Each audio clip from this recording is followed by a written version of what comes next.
It was March 1st, 1932. The Lindbergh estate sat high on a windy hill in Hopewell, New Jersey. The house was large, quiet, surrounded by trees that swayed under a cloudy moon.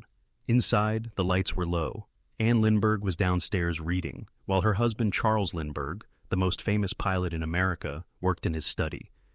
Their 20-month-old son, little Charles Jr., slept peacefully upstairs in his white crib. Then came the sound that changed everything.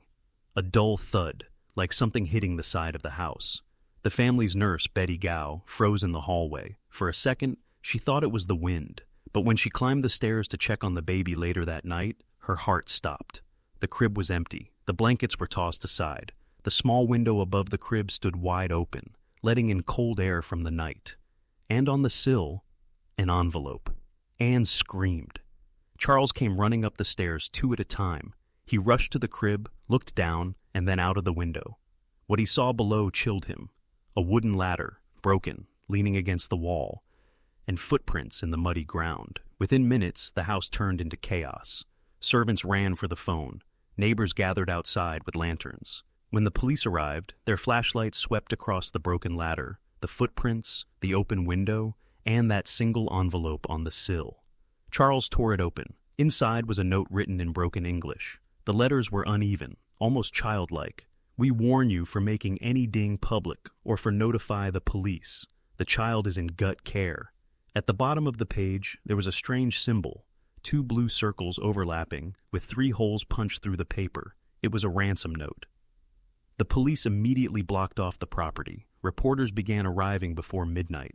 Headlines would soon call it the crime of the century. Charles S. Lindbergh, the man who had once united the country with his bravery, now stood helpless in front of his home. His fame meant nothing. His child was gone. Detectives combed the muddy ground behind the house. They found tire tracks where a car had stopped, then vanished into the woods. It was clear. Someone had planned this carefully. By the next morning, the kidnapping dominated every newspaper in America. "Lindbergh baby taken," screamed one headline. "Aviators home raided. 50,000 ransom demanded." The country went mad with speculation. Some believed gangsters were behind it. Others thought it was someone close to the family. The police interviewed everyone, the servants, the gardener, even the neighbors, but no one saw anything. Days passed, then weeks. Letters continued to arrive at the Lindbergh home. Each one carried that same strange symbol. The kidnappers were taunting them, demanding money, setting conditions, threatening silence. Charles, desperate to get his son back, offered a reward of $75,000. People across the country started searching on their own. Tips flooded police stations. Rumors spread faster than truth. Then, a new voice entered the story. A retired school principal named Dr. John Condon. He wrote a letter to the newspaper, offering to act as a middleman. To everyone's surprise, the kidnappers contacted him. Through a coded message, they told him to meet at Woodlawn Cemetery in the Bronx. It was a foggy night when Dr. Condon arrived. He clutched an envelope of money, his heart racing. Out of the shadows, a man stepped forward, tall, wearing a dark hat and coat. His voice was rough, his English broken. "Are you the doctor?" the man asked. Condon nodded nervously. "Do you have the baby?" "Not now," the stranger replied. "You will get directions." He took the envelope and melted back into the fog. The meeting lasted only minutes, but it would define the investigation for years to come. Days later, the ransom was paid in full, $70,000 in marked gold certificates. But there was still no baby. Weeks dragged on. The public began to lose hope. Radio broadcasts talked about nothing else. Families across the country locked their doors at night. Even the president followed the case. Then, one warm May afternoon, 2 months after the kidnapping, a delivery truck driver traveling a rural road near Hopewell noticed something strange by the edge of the woods. A small pile of white cloth under the leaves. He stopped the truck, walked closer, and froze. He turned pale and stumbled backward, calling the police with trembling hands. When officers arrived, they pushed through the trees, flashlights flickering through the shadows. They found a child's body, tiny, motionless, half covered by leaves. The nation went silent. Every headline screamed in grief. The Lindbergh baby was dead. Charles Lindbergh wept behind closed doors. the ransom money, the notes, the secret meetings, none of it had saved his son. The tragedy tore through America like a storm. But the mystery was far from over. The FBI wasn't giving up. Every bill from that ransom, each gold certificate, had been marked. All they had to do was wait for someone, somewhere, to spend one. Months turned into years. Then, in 1934, a single 10 bill used to buy gasoline in Manhattan finally broke the silence. The cashier who received it noticed something odd. Its serial number matched one from the Lindbergh ransom list. He called the police. They followed the lead straight to a German immigrant named Bruno Richard Hauptmann, and when detectives broke into his garage, what they found hidden inside would shock the nation all over again. The day police knocked on Bruno Hauptmann's door, America was still haunted by the Lindbergh case. 2 years had passed since the baby's disappearance, but the memory hadn't faded. Newspapers still printed updates. People whispered about it in barber shops and diners. Everyone wanted justice. Someone to blame for what had happened on that hill in Hopewell. It was September 19th, 1934. Detectives followed the trail of a marked $10 gold certificate used at a gas station in the Bronx.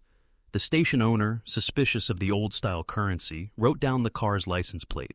That plate led straight to a quiet 2-story home on East 2nd Street, owned by Bruno Richard Hauptmann, a 34-year-old German carpenter. When police surrounded the house, Hauptmann had just returned from shopping. They stopped him on the street. One officer asked calmly, "Sir, can you tell us where you got this $10 bill?" Hauptmann looked confused. "I got it from a man I know, I think." "Which man?" He hesitated. "I can't remember." The officers exchanged glances. Within hours, they had a search warrant. Inside his garage, under a loose floorboard, detectives found a small wooden box. When they pried it open, their flashlights reflected off bundles of gold certificates, 10s, 20s, 50s, still bound with old rubber bands. The serial numbers matched the Lindbergh ransom bills. The room went silent. "Boys," one officer muttered, "we just found the Lindbergh money." Word spread like wildfire. Headlines screamed, "Ransom cash found."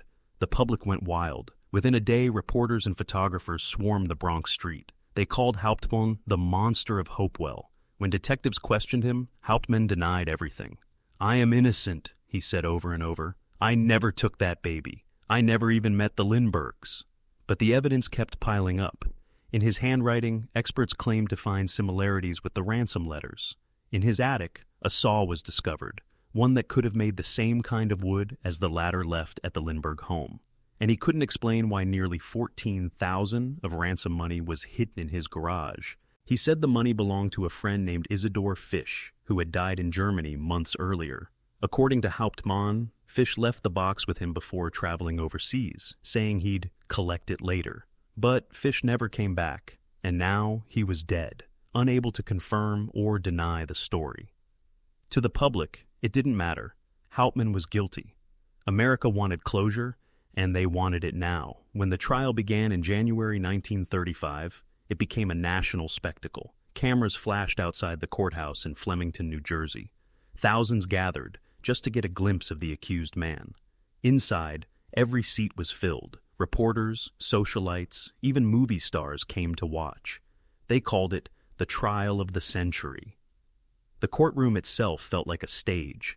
Charles Lindbergh sat in the front row, expression cold and unreadable. Across from him, Hauptmann sat at the defense table, his face pale, his hands trembling slightly. The press described him as a quiet man, polite but haunted. Prosecutors laid out the story like a movie. They showed the ladder, the ransom notes, the handwriting samples, and the marked bills. They even brought in the famous symbol, those 2 blue circles and 3 holes. The evidence, the district attorney said, speaks for itself.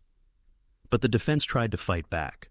Hauptmann's lawyer argued that handwriting comparisons were unreliable, that the ladder wood was ordinary, and that his client had simply been unlucky enough to have known the wrong man.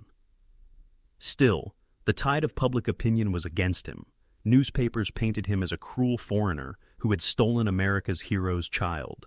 Rumors spread that he had been watching the Lindbergh estate for weeks, waiting for the perfect night. The trial dragged on for 6 weeks. The courtroom buzzed with tension every day. People lined up outside before dawn, hoping to get in. The air smelled of sweat, and anxiety. Then came the testimony that sealed it.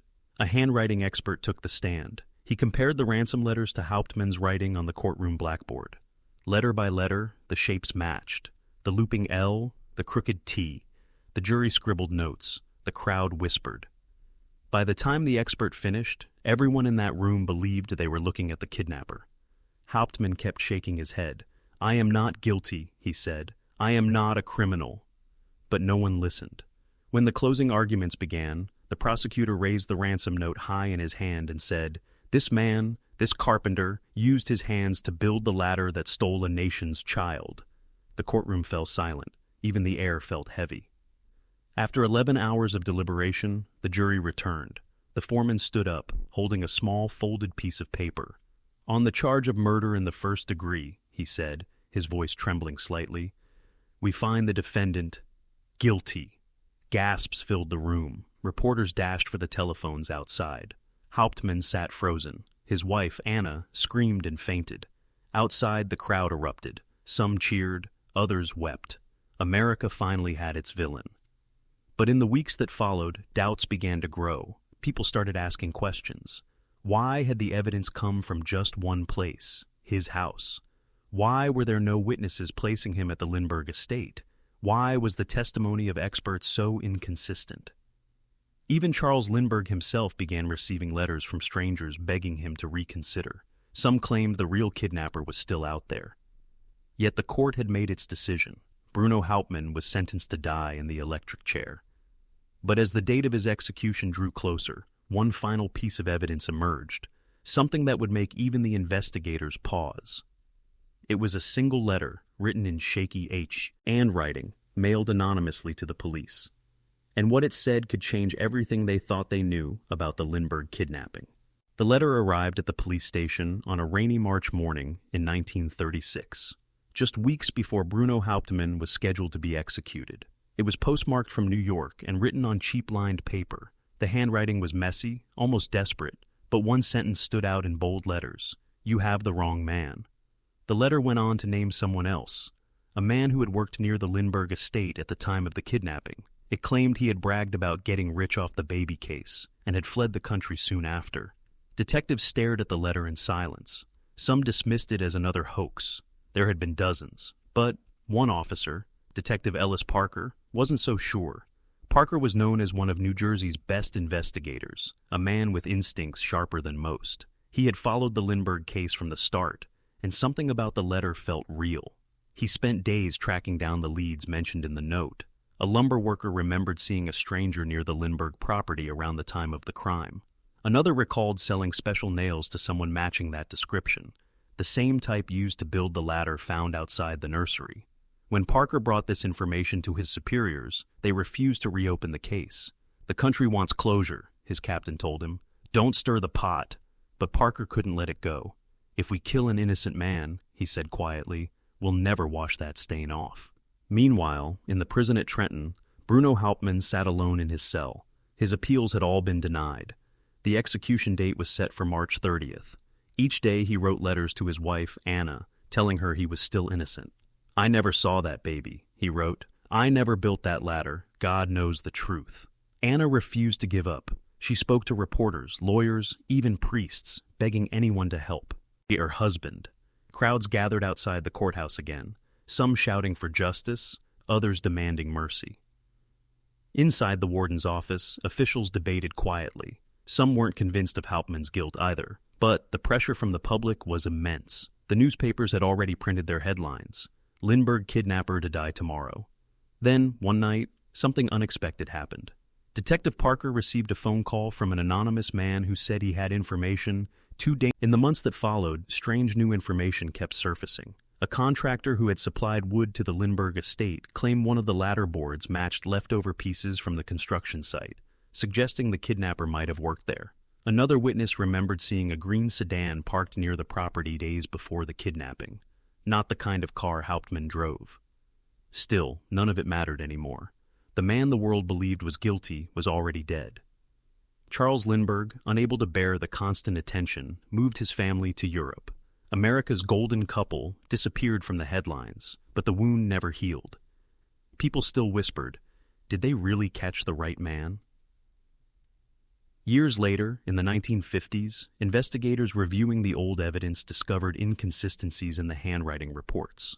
Some letters attributed to Hauptmann had different pen pressures, suggesting more than one writer. Even some FBI agents began to admit privately that the case might have been mishandled. By then, Anna Hauptmann had dedicated her life to clearing her husband's name. She filed petitions, spoke at universities, and even appeared on television holding up her husband's photo. "They called him a monster," she said softly. "But they killed an innocent man." The Lindbergh case remained open in the hearts of Americans, not for who was caught, but for what it revealed about a nation hungry for justice, even when the truth was uncertain.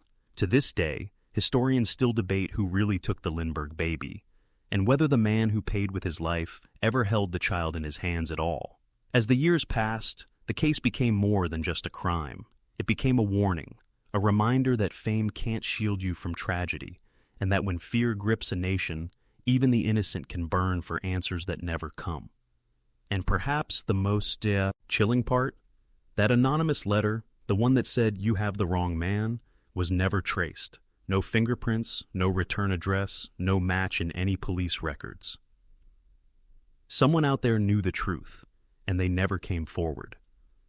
If you think this story was haunting, you're not ready for the next one. Subscribe now, because the next case, it's even darker.